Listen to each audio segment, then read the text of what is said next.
Hello, welcome to Sunday night's Hotline Live with Record Sport. I'm delighted, as always, to be joined by the one and only Keith Jackson.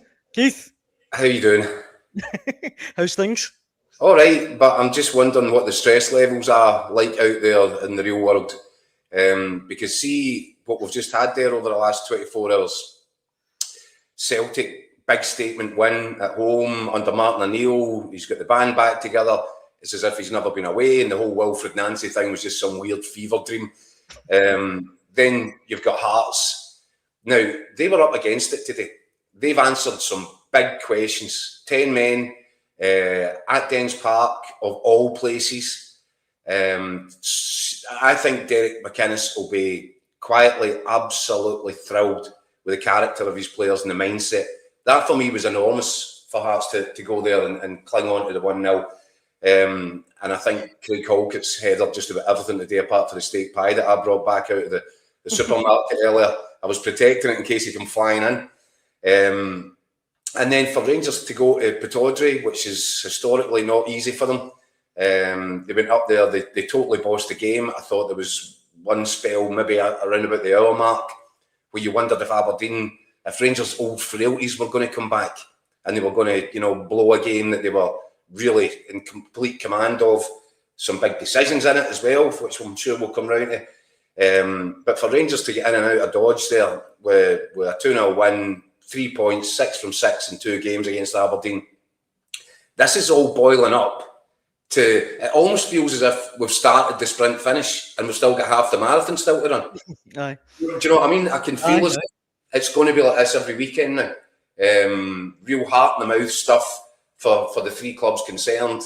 And that fear at the back of your mind, thinking there's no room for error now for anybody. Aye. So yeah, this season is the season that keeps on delivering and giving. And I think about this stretch now towards the finishing line. I think it's going to be absolutely astonishing to watch. No, I completely agree. And you mentioned Rangers there, huge win for them. We're going to start on them, and hopefully, maybe we'll be joined by one of the guys from Pittodrie live. But we're already getting inundated, Keith, with comments about Craig Gordon, and we will come on to it properly later. But for anyone that hasn't seen his save today against Dundee, outrageous. Craig Gordon's been playing professional football for about 50 years now, and I don't know if he's made a better save than that at any point. I know there's recency bias, right, and it's just happened this afternoon. But honestly, the more I've looked at that save, the better it gets. I think you may be right. Yeah. There's an angle from behind the goal. It looks like the ball's actually behind him as he claws it out. It is utterly sensational. The reflexes are 23-year-old. He's 43. It's mad. Mad. Yeah, but do you know what? Brilliant for him. Brilliant for Scotland. Because people were worrying he was going to be put back into cold storage at Tynecastle for who knows how long. So for him to get that moment today, and if Hearts go on to clinch this fairy tale, if they get over the line, that moment will never, ever, ever be forgotten. It's not just another run-of-the-mill routine save. That was heroic, and it's made all the difference. If Hearts had come back down the road, having lost a goal in injury time and dropped a couple of points, we're having a very different conversation. But Craig Gordon has got a winner's mentality. He wasn't going to allow that one to get in. It was sensational. It's your save of the season all day long. And Alan, in the comments, you can see there, 2 ugly, horrible 1-0 wins in a row for Hearts. It's kind of the result, the performance that a lot of people doubted, maybe, that they were able to do.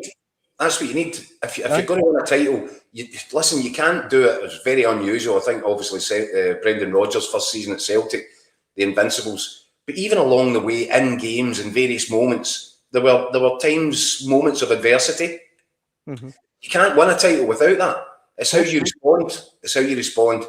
And I just thought Hearts, their determination, their organisation, their structure, it was a bit similar to the win they got at Celtic Park, in that they were prepared to give up the wider areas of the pitch and just defend their penalty box.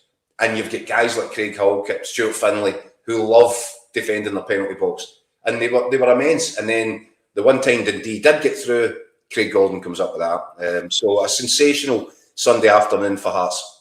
Aye, absolutely. And you right. I mean, I know it's Dundee. It's a game that they'd expect to win, but Dundee went into that 3 wins in a row. Yeah, really one of the form teams in the division. Their tails up. Their tails up. We've got some comments coming in right away, Keith, on today's game. Today's later game between Aberdeen and Rangers. Rangers Easy OK says, evening gents, another great win. What a job Danny Rowell has done. Can't get over the turnaround. Some players, one signing in, left back on the way, and more to come. I think we are going to do it. And I mean, he mentions obviously a new player in. Tochi Chukwani was announced in a 3.5-year deal earlier today. And Tur Romans, the Belgian left back, is apparently on the way too. Yeah, these are big moves, Dan. These are big moves, and credit to Andrew Kavanagh, because a lot of us probably thought he'd just about emptied the financial tank in the summer, because he bankrolled a spending spree which was a bit of a disaster. I think lessons have been learned. I think he's realised that he was maybe relying on advice of people who didn't really understand what was required. He didn't really understand what was required. I sense there's been a shift, a pivot in the conversations that he's having, the people he's talking to, the advice he's getting. And obviously there's a realisation that at the first attempt, Rangers could be in this all the way to the line. And he's found money where a lot of people would be surprised. That's 7.5 million on 2, which is substantial figures for Scottish football. And I would expect him to spend again I think what they need is a creative goal scoring type of player in the attacking third, just to add to the options, because I think they're calling themselves Set Piece FC right now, and understandably, because they're getting a lot of joy. But I do think that in open play, they're missing something in that last third. And it could be the final piece of the jigsaw if they can identify the right guy and make the sign. And I think, we talk about speculating to accumulate. If Rangers lay out a bit of money in this window, and they've already done so, and I think they'll do it again, then they've got a possible direct route into the Champions League. So they're going to multiply anything that they spend if it's successful. And I think what you said there, Rangers Easy OK, saying he thinks that Rangers are going to do it. This is the really fascinating bit for me. I think fans of all 3 clubs are now starting to believe that this is all. I think you're right. 2 lots of them are going to be disappointed, and 1 lot are going to be absolutely over the moon. But it does feel, I feel as if we go into the new year now, you're going in with 3 clubs, all of whom believe that they can do it. And I think they're bringing the supporters with them. So, and that's why we're going to end up with this. As I said, it's almost like a sprint finish when we're only halfway through the marathon, because every weekend now is going to feel that these games are all just, there's more on them week after week. Who cracks, who blinks first? Scott in Berlin says in the comments, Rangers get 9 points in the last 3 games. Just shows where we are under Rowell. And now we have the easier fixtures coming up. It's Annan in the Cup next for Rangers. I need to, though, very, very briefly mention Aberdeen, Keith. I mean, I don't know what you thought, but I mean, David in the comments says Aberdeen were very poor at home today, made Rangers look a lot better than they are. I think Rangers thoroughly deserve to win, but Aberdeen were rank rotten. So poor. 6.5 hours now without a goal in the league. 6.5 hours. They're pretty atrocious, aren't they? And again, you've got Lutz Pfannenstiel sitting on the bench. What are you doing, Lutz? I know it's really crazy. Seriously, I think I said it previously when he did it at Ibrox. It's the big I am. I think it's undermining a guy who's already undermined by the very nature of being an interim manager. I don't think he's got any place there. I wonder what his voice is like inside the dressing room. I think he's making it impossible for Peter leaving. I wonder who's making the decisions about tactics. I wonder who's suggesting what substitutions to make. Get out the guy's way. It's a hard enough job. You've got a bang average group of, well, actually they're not. There's a reasonably talented set of players, the Aberdeen squad. I agree. But it's proving to be a really hard job to get anything out of them. And Luke Pfannenstiel hanging about and getting in everybody's face, I don't think that helps. I think it's unnecessary, and I actually feel really quite sorry for Peter leaving, because he's got a decent record when he has been shoehorned into this position previously. I'm sure he's got his own ideas in his head about what he wants to do and the ideas he wants to implement. But then you've got this guy looking over his shoulder, looking at his homework. Nah, I think that's a terrible look. I think Aberdeen are a terrible look right now. And if they don't get their act together really quickly, they're fortunate. There's a decent sized gap in there between themselves and Kilmarnock just now. I don't know how many points. But Can see the table there on the screen. I actually think, I mean, Kilmarnock 14 points, Aberdeen 25. There's an 11-point gap, but I look, they're such a hard watch, Aberdeen. Well, I think they're brutal, and they got exactly what they deserved today, and it probably should have been worse. Aye, I don't think that the Manny Fernandez goal was correctly chopped off. I want to get your take on that. So, I mean, I don't think it should have been chopped off. I thought it was. Well, it's VAR getting involved and stuff again, and finding reasons for goals not to stand. Mm-hmm. That's as blatant a case as you'll see of a lot of it. It was actually quite a decent delivery from a long way out from Tavernier into the box. Fernandez gets into position. He gets up early. It's Mitov who comes out towards him. Mm-hmm. Mitov makes the contact, and you know I get people will say, well, he's impeded. But he's only impeded because he runs out and throws himself into a situation that he's no reason to be there. He's never going to win that ball. Aye. No, it was madness. Manny Fernandez gets up. He's stronger than him. He's more committed than him. He wins the header, scores a goal, and then VAR find a reason to get involved. And I wish that ref David Dixon had a wee bit more about him, because when he was called over the screen, if he'd stuck to his guns and said, "No, I'm sticking with that. The decision's correct," I actually think he would have come away with a bit of respect and praise for it. But it's the usual now, you know.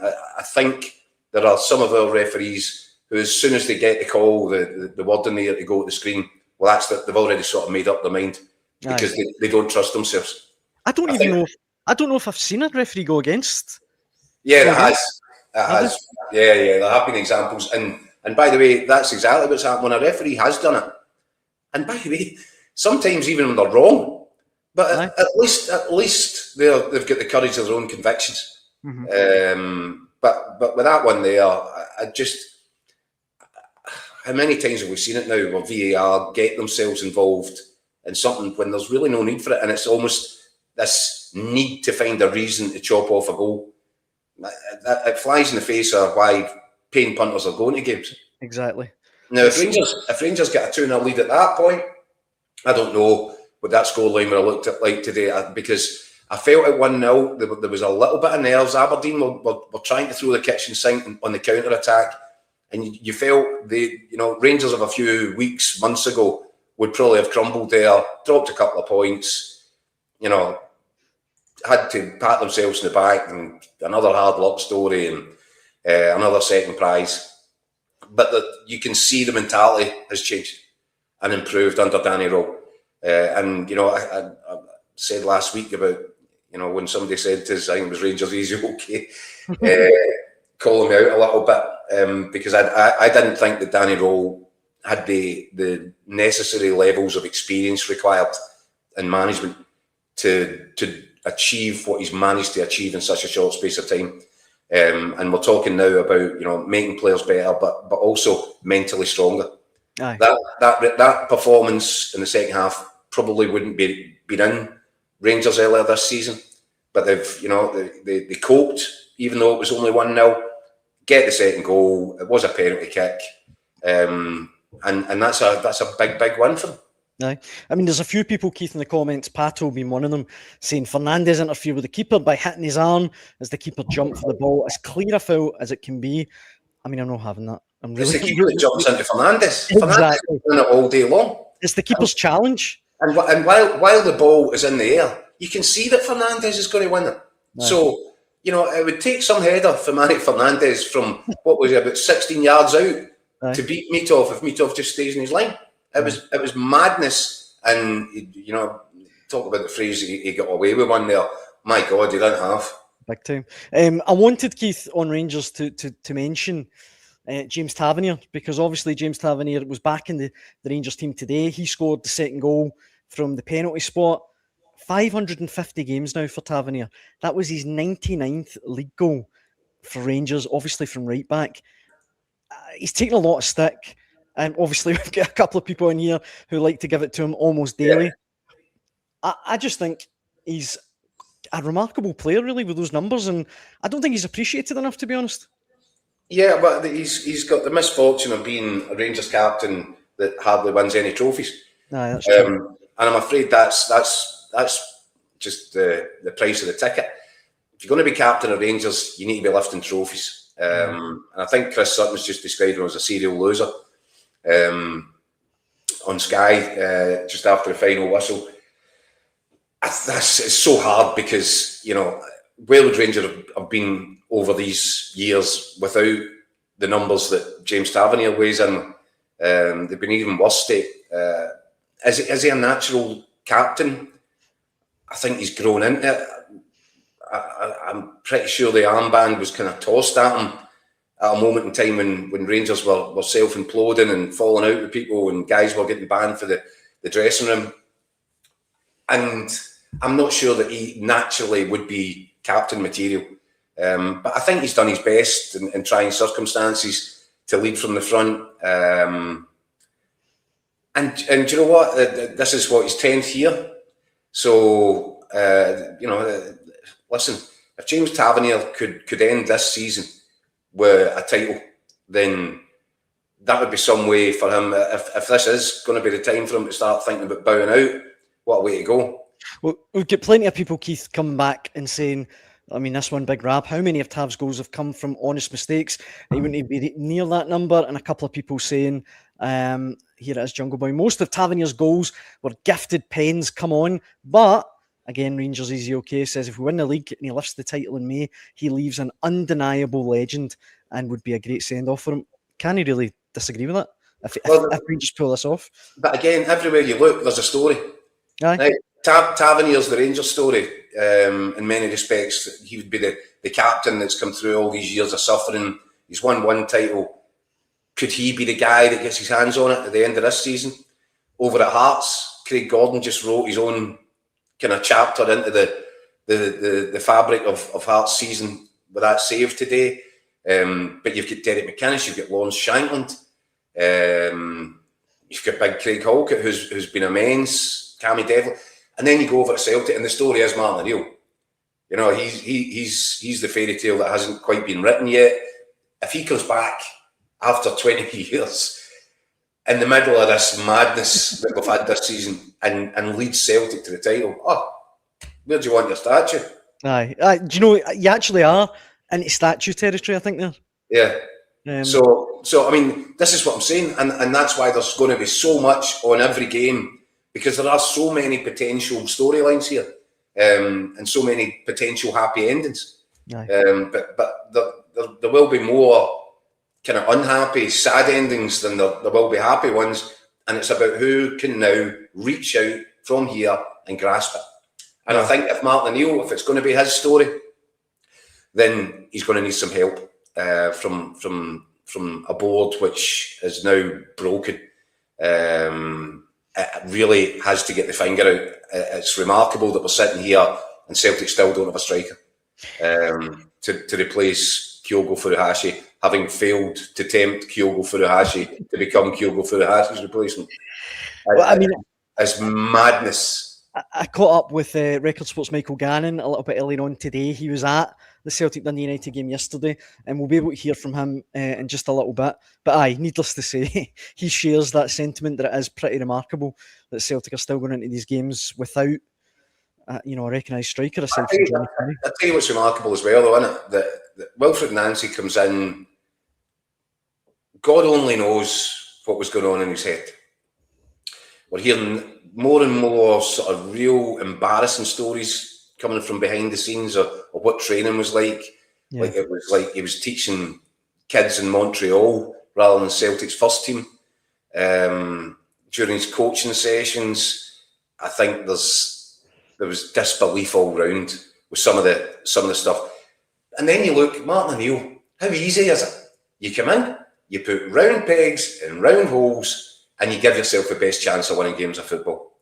And Celtic run away with a 4-0 win at the weekend, which instantly provides a sort of feeling of calm and composure where it was chaos. Yeah. And he's done it in 90 minutes, just the way he did it the last time. But there is a real onus on Celtic and the people responsible for asking him and putting him in this position to now facilitate him, help him. Right. Because I think it would be unforgivable. And they're already in a bad position, this board, in terms of their popularity. I think it would be unforgivable if they don't break their back in an attempt to give Martin O'Neill the tools that he needs between now and the end of the season. Aye, absolutely. Like I say, we will talk about Celtic in depth. I caught up with Michael Gannon, he'll be on soon. But just to round off in today's games, sorry, I keep saying that. Let me read a couple of these at you, Keith. Sure. Davey says, Hearts have got Craig Gordon to thank for the win. It's going to be a great remainder of the season. Green Machine goes further, says Craig Gordon should never have been allowed to leave Celtic. Has a lot to answer to. I think it means 4, obviously. And there's one that I'm struggling to find right now. Literally saying that Craig Gordon, 43, is world class. Traitors says, Craig Gordon, take a bow, son. I mean, look, I know we mentioned it at the start, but in a season that you quite rightly say, 3 teams going for it. It could be decided by a point. It could be decided by goal difference, perhaps. For him to pull off that save today, that could be absolutely crucial at the end of the season.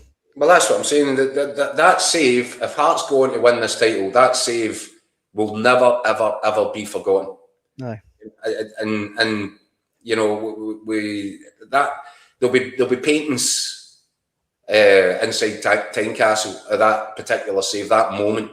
And especially coming at Dens Park, of all the places for a moment like that to arrive, given the history, what happened in 1986 to Hearts at Dens Park, for Craig Gordon to pull that one out at the age of 43, it almost defies belief. It's Superman stuff. Aye, absolutely.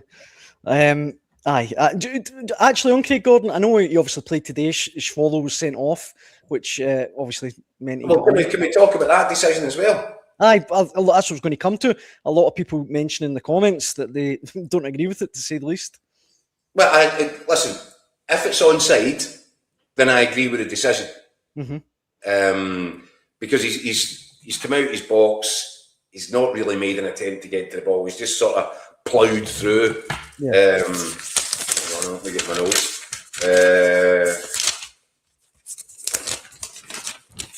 It was Tony Yogan. Yep. And he's ploughed through him and he's wiped him out. And if you're happy that there was no offside at any point, then the red card's the right thing. I've got a major problem with it. And it wasn't that, I'm sure the lines would have showed that Tony Yogan was onside when he went through. But Ash Hay is about 5 yards behind the Hearts' defence. When he comes back with the balls in the air, he's miles offside. Yeah, I know. Yeah. And he gets the head flick that then in turn puts Yogan in behind the Hearts' defence.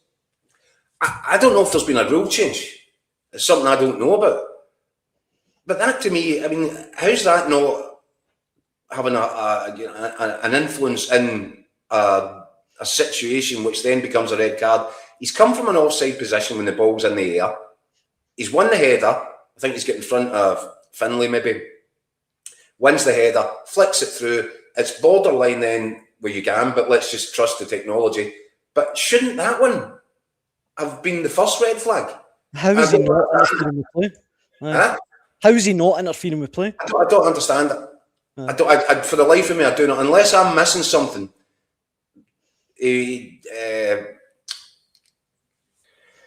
Ash Hay, I think he's about at least 3 yards offside. Aye. It's obvious. It should have been checked. I mean, McKenna says that in the comments. But aye, it was a weird one. But what I was going to say, though, was that when Schwallow was sent off, Craig Gordon comes on, absolutely outstanding. But see, without that, Keith, I mean, he's going to be Scotland's first choice in the World Cup, you'd imagine. Or is he? Do you think Angus Gunn will get back in?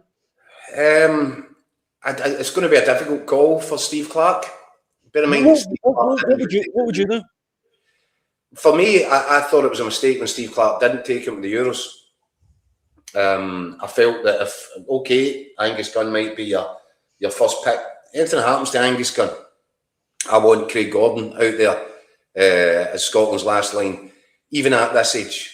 And I listen, I'm not going to sit here after watching that and say that I'm going to change my mind on it. So for me, Craig Gordon's got to go to the World Cup. Then the manager and his staff and his goalkeeping coach have got a decision to make. I struggle to see past Craig Gordon. I agree. I really do.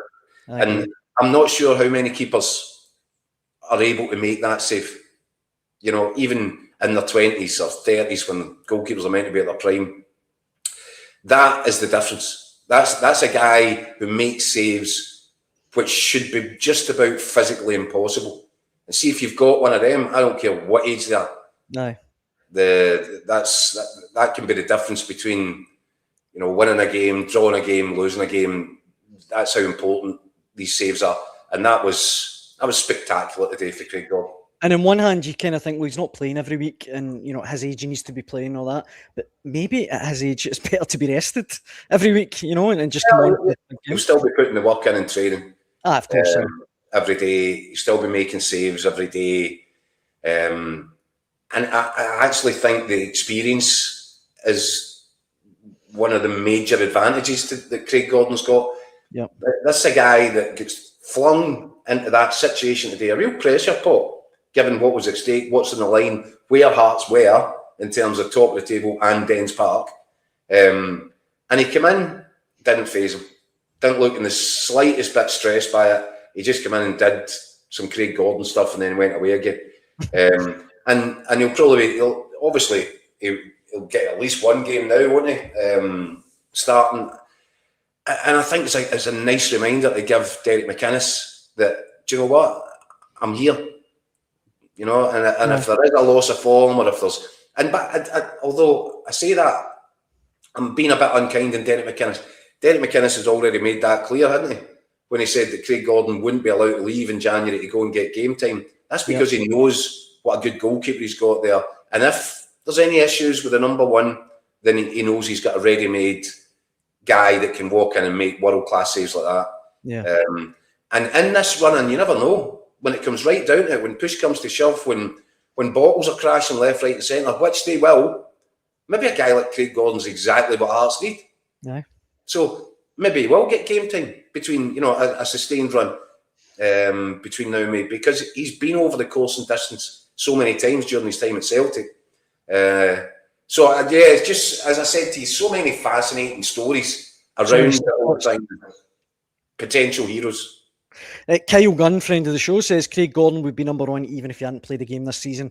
Come on, Dan. Listen, no arguments here. Keith, I mentioned Celtic a little bit earlier on. I caught up with Michael Gannon. He was at the Celtic Dundee Utd game yesterday. Shall we have a listen to see what you thought of it?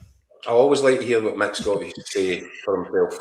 Let's hear what Mick made of yesterday's game. Mick, Callum McGregor mentioned after yesterday's win for Celtic over Dundee United that was a Celtic team. Is that a sentiment that you would share?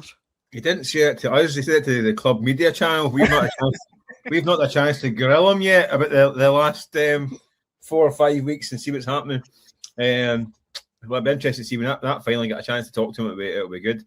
I think he's right. By the way, talking about a sentence that actually probably spoke more than thousands of words, didn't it? Really, that was the real Celtic. As the last kind of 5 weeks has been a kind of parallel universe kind of Celtic, isn't it? But 6 defeats in 8 games, it's almost it's unheard of in our lifetime.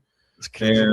So it was more like back to kind of normal selves resumed on Saturday. It was a display. Actually, I'm just writing my stuff up this morning. It was a kind of display more like, remember about 12, 13 months ago under Brendan Rodgers, they kind of taking their time, patience, get the goal, get another goal, game's done, keep chipping away, nothing crazy. Another couple of goals, it was like 4-0, very comfortable, 80% possession, 20-odd shots in goal. It was just a kind of all-round kind of very dominant display, like the kind of the days before this kind of season of utter chaos. Yeah, it was more like the Celtic that people are more accustomed to seeing, just not this season. But it just depends where they go from here, isn't it? I mean, it's like I thought Dundee United were poor right enough. You've got to take that into account. I thought they were kind of poor, but they did play. I mean, Celtic did play differently. I mean, they got the contrast there. I mean, the way they played was looked far more secure. But nobody's surprised going to see a back four. The most obvious thing that's going to happen, back to a back four, and just looked more comfortable, more cohesive. I don't know what you thought, Dan. I also thought they looked a bit more at it as well in terms of intensity. And it's like, is that because they just lost heart in the manager previously, and it saps the energy, or is it a case of, well, we're not running through big walls for this guy anymore? I don't know. Maybe a bit of both, maybe. Yeah, I think it is. I don't think it's an intent. I don't think players sometimes intentionally get managers the sack. Yeah, but they do get managers the sack, if you know what I mean. Because the difference was quite stark. I mean, they were pressing high, winning the ball high at the pitch. I say the possession and stats. When you look at I mean, you know, I'm a big hipster, Dan, in my stats. Of course. Yep. Duels won and all that stuff. Celtic were ahead of United by far, so they're winning the ball off them more often. So they're winning 50-50s, pressing high. That's still things that weren't really happening at times under the previous manager. And it was like it never happened. I think I've done my match report for tomorrow's paper. It's like never in Dallas when Bobby Ewing's out the shower and after apparently they wrecked an entire. You're probably before your time. They done it. I think he died in a car crash, and the whole season, like folk were going bananas like how they can kill this guy off.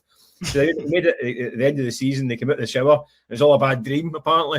And so this is what it's almost like with Celtic. It's almost like Martin Hill's pulled back the shower curtain and he's still there. Like, all that was just forget all that last 5 weeks. It's just not happened. So that's the kind of I've just given away my line for my paper. But that's what it felt like, though. I mean, that's when I grew up in the 80s. The kind of it was Bobby Ewing shower scene and Who Shot JR for us in the 80s.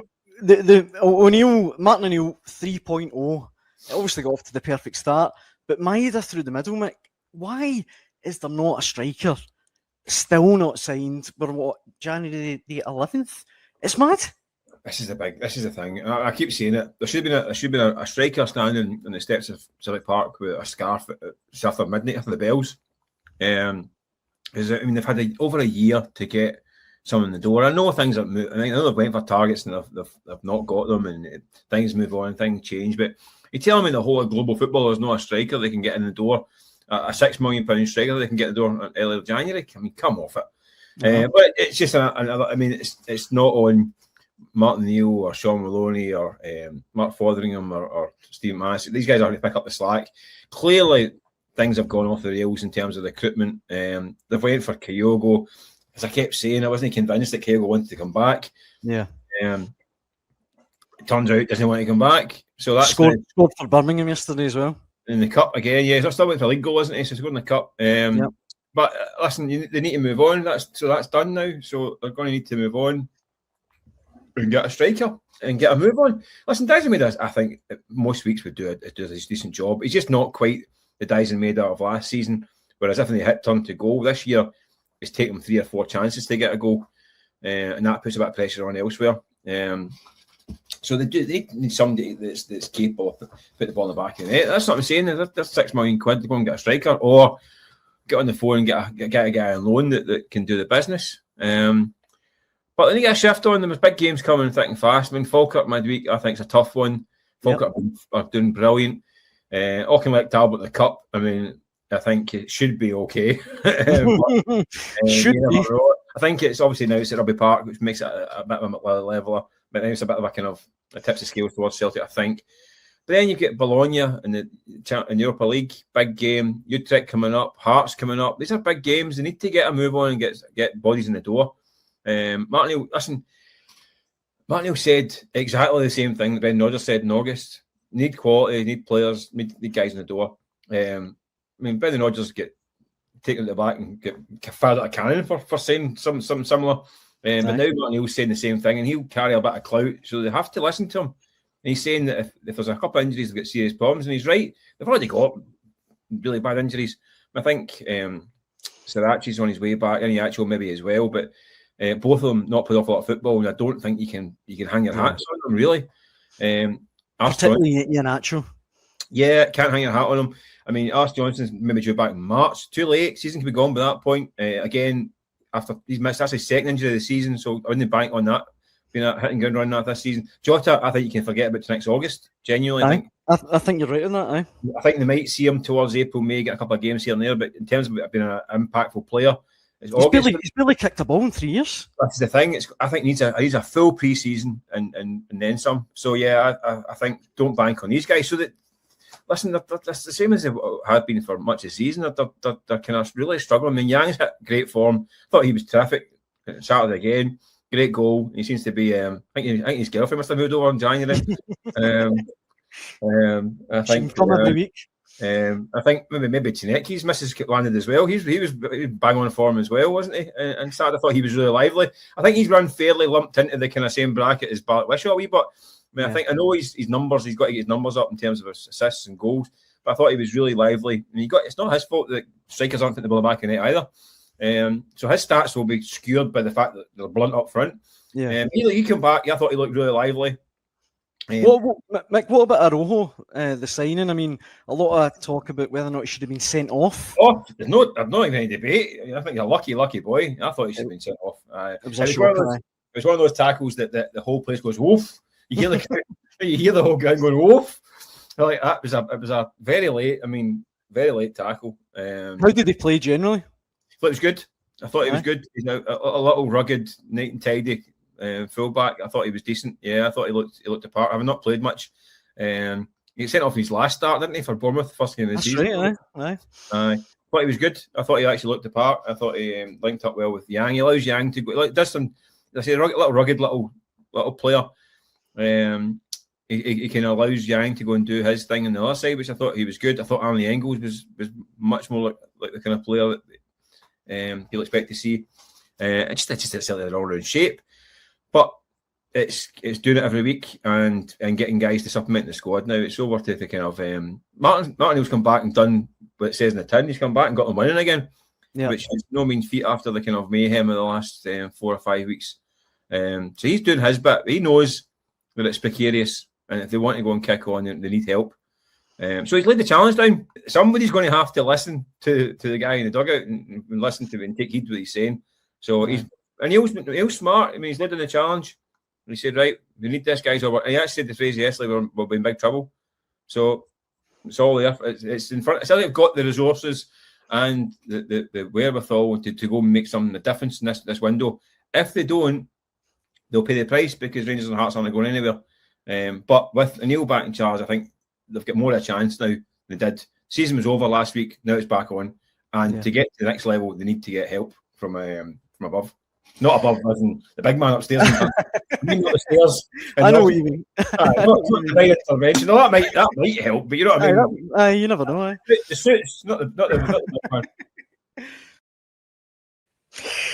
We've got some reaction, Keith, from everyone watching on Celtic's win yesterday. But I think we can perhaps, before we finish, be joined by the one and only Scott Burns, all the way from Pittodrie. Burnsy, how are you? Great here. Welcome from the centre of a storm. Looks nice and toasty. Well, not as warm as you in your living room, you know what I mean? No, it certainly won't be as warm as it is in here. It's roasting on time between all flares, Burnsy. You better watch you don't burn your elbows. Well, we're out here in the front line, you know what I mean? Burnsy, we've talked about the game today, obviously. Pretty routine for Rangers in the end. And I think we both agreed Aberdeen were ranked rotten for most of the game. They weren't great, were they? Even coach Peter Levin said after the game he was really disappointed with the way his team played and performed, and he really felt that like, he gave players the opportunity today to take a claim, and they never really took it. They were lackluster. They were second best, and they just weren't up for it. Well, once they weren't up for it, they're just Rangers were better. As soon as the first goal went in, that was it. The problem was Aberdeen didn't have enough quality in the final third. They hardly had a shot and goal. They hardly threatened Jack Butland. You know what I mean? It was lame. and it was just too easy for Rangers in the end. It really was. What did you take or make of the Fernandes decision not to, sorry, for VAR to get involved in the chop off that goal? I think Mitov's got very, very lucky there, Bunsey. I think that Dimitar and Mitov, regardless of what happens, should be collecting the ball. So regardless of whether it's a foul or not, he's got away with it. He's definitely got away with one. You know what I mean, from the initial angle, it didn't look like there was anything at all. There was a reverse angle we were shown on TV where it shows the arm is across Mitov slightly.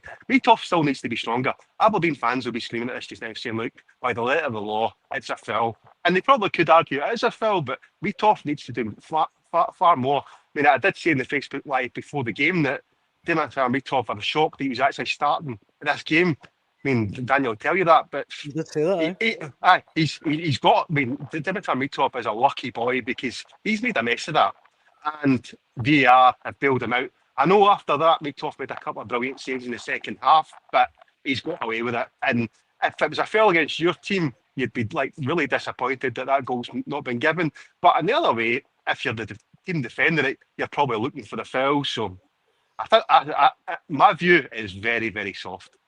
Bunsey, you've obviously got your boots on the ground there. Sky, just about here. It's been taken off.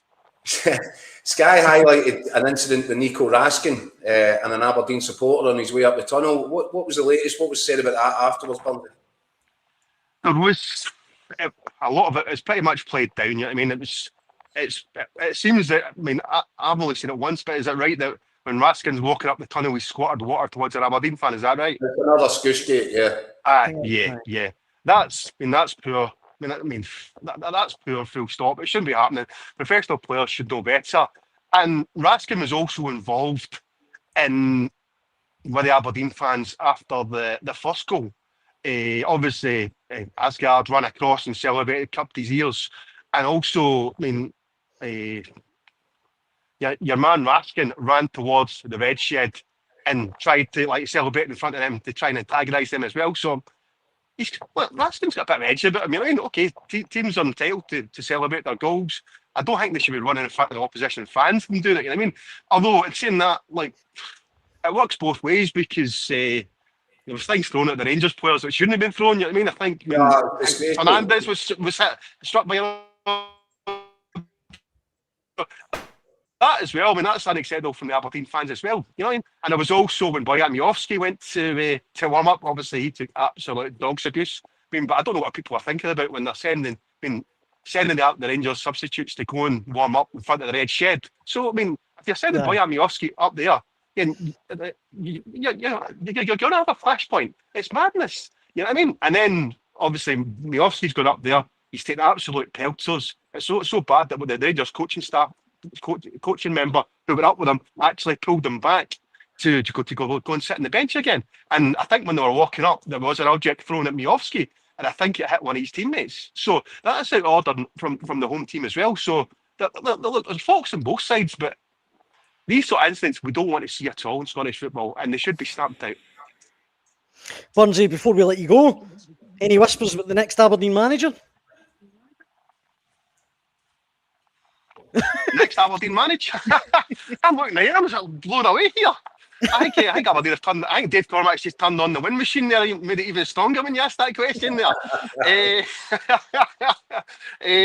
No, I know. I mean, I wrote last week that they wanted to speak to Uwe Rosler. Was definitely one that Luke Spaffensteel wanted to speak to, or was certainly interested in sounding out to see if he'd come. I know since then Rosler said he's 100% committed to VFL Bochum. It'd be interesting to see if Aberdeen look to make a quick appointment, or they try and leave it for a few months. And maybe he could come back at the equation then. I know that Alan Burrows had said before the game that they were looking to shortlist in that next week, or move towards a shortlist next week. Look, there are a few names in the mix. There's a few here in Scotland. There's a few overseas. I think if the biggest thing is that if Peter Leaving can win the Scottish Cup tie next week against Wraith Rovers, that'll buy them a bit of time, because if Aberdeen, the cup holders, go out to Wraith Rovers, it could potentially be season over. So they'll be looking for Peter Leaving, I think, to get a result next week to buy them a bit of time and allowing them to try and get the right man in. Why don't he just give it to Lutz? He clearly wants it. Who? Aye. Aye, all right, Clumsy. What's his name? He's a sporting director. I don't think he can do both jobs. What's he doing on the bench then? Just making sure the subs and that are not too cold, because it's obviously concerned about the players' welfare up here. It's really bad, Keith. Well, on that note, Burnsy, we'll let you get up the road, let you try and catch a heat. But thank you very much for joining us as ever on the Hotline Live. I'm just waiting for Burnsy about like the guy for up. Right, and that note, I'm off. Cheers, right, all the best. Cheers. Safe travels home. Cheers. You too. Take care. That'll be the only thing that's going up at Pittodrie, the looks of things. Before we finish, Keith, we get a little bit of Celtic reaction that I mentioned. Yeah, from the chat with Mick. I tell you what, Dan. Right? So Mick mentions he's great with an analogy. Mick, and he's obviously going for the Bobby Ewing shower scene. But I think this season, what has made this season has actually been the M&N show, hasn't it? Martin and Nonsi. Because the two of them, and whatever it was that they thought that they were doing, it has created this dramatic set of circumstances that we're all going to get the benefit of from now until the end of the season. If it wasn't for Martin and it wasn't for Nonsi, then we're looking at a completely different set of circumstances. Between them, the two of them managed to torpedo their own clubs in a very short space of time, and now here we are. Martin and Nancy sounds like a sitcom waiting to happen. It did happen. Davy Hoop says, I'm taking nothing for granted as far as Celtic are concerned. Martin O'Neill's point, if we don't make any signings, especially a striker, we won't win the league. We've asking too many players to go to the well too many times. They need support. Jonathan is confident. He says, if we strengthen in January, Martin O'Neill can win the league comfortably. Paul Brady mentioned Celtic's interest in Kieran Bowie. Big Rab says, if Celtic get a striker, they're going to hammer teams. 5-sitters missed yesterday. The Slabbering Cabbage, great name, says, we all know that if Martin O'Neill's back and brings in quality this month, we'll retain our league trophy and a possible double, no doubt. The thing is, though, Keith, it's 11th of January already. I'm totally... Celtic have to sign people. There has to be reinforcements. There has to be a striker. But they are making an absolute backside of it. And this is not a first. This has been repeat behaviour over the course of the last year or so, maybe even longer than that. I think the worry is, and they've got Martin O'Neill in, and he is going to correct all the mistakes that Wilfred Nancy made. But Celtic, and you know, I think there's a lot of people will say Celtic fans have got this overblown sense of entitlement because, we're not winning a trophy, let's go to the car park and have a demonstration. But I think it's not just as simple as that, this one. You know, they're looking at repeat behaviour from a board which is continually letting them down. And then across the city, you've got Rangers who have actually fixed their foundations. We said on this show, I don't know how long ago before, you know, maybe a year or so ago, I was saying that Rangers actually need regime change. They need fundamental changes made in the structure and the management of the football club. Otherwise, they're going nowhere. It's starting to feel like Celtic have managed to somehow get themselves into this same position. Rangers have sorted their foundations, but Celtic are crumbling from the top down. And whatever Martin O'Neill does is fine. That's Martin O'Neill. He'll work a miracle or he'll come close or whatever happens under Martin O'Neill. But the long-term structural issues that are causing Celtic such angst at this minute in time, I don't know how they get fixed. And perhaps, although Rangers have got nowhere near the sort of financial resources that Celtic have managed to pile up over the years, the fact that Rangers have done the hard stuff, the real critical stuff at the foundation level. Yes, Andrew Kavanagh has come in and he's made some mistakes.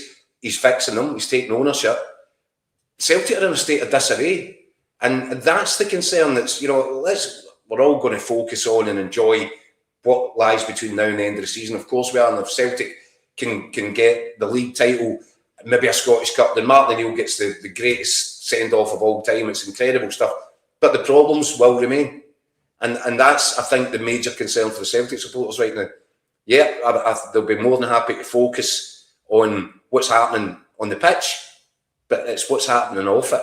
That maybe Rangers have got a jump on them, whether it's this season or going forward.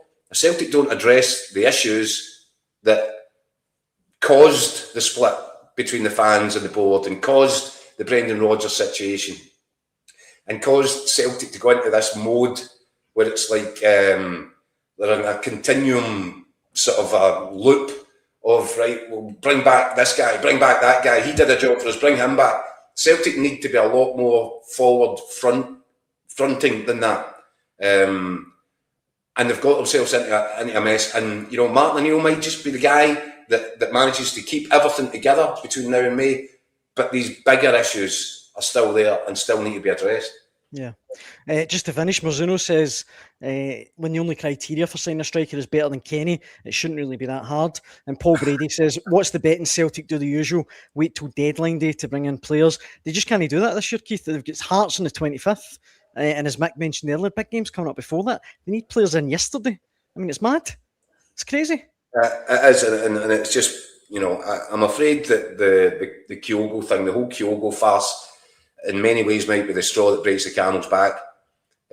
Because as we've said, this rinse and repeat. Go back, go and get Kieran Tierney, go and get Jota back. Now, the Kieran Tierney thing's a good bit of business. A guy that you got 25 million for, and you can get him back in a free, and he's still a good age.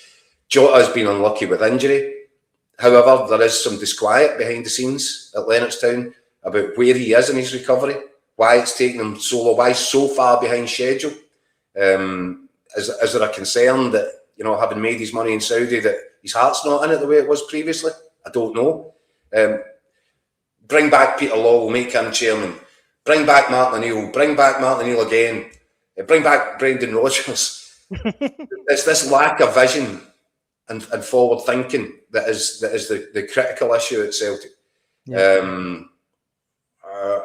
And for the Kyogo thing, one or two of these deals is perfectly acceptable in normal circumstances, but this seems to be the perpetual mode that Celtic are in now.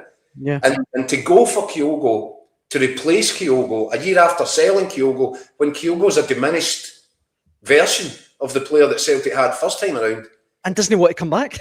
And then you've got the ultimate slap in the face of the guy doesn't want to touch a barge pole. And that optically has presented this already under fire Celtic board with even more of a credibility issue. They simply have to find the answer for this problem, at least one striker, and they have to do it, as you said, Daniel, the speed of light. Otherwise, they'll have let Martin O'Neill down, and that might be unforgivable in the eyes of the Celtic supporters. Yeah, no, I completely agree. But for now, Keith, I think that brings to the end of Sunday night's Hotline Live with Record Sport. Thank you so much for all the comments as ever. Massively appreciate it. And we'll be back to do it all again at the usual time of 6 p.m. But for now, Keith, thanks. It's always a pleasure. Yeah, and I'll see you tomorrow, Dan. I'll see you tomorrow. Hope you can join us then. Thanks for watching.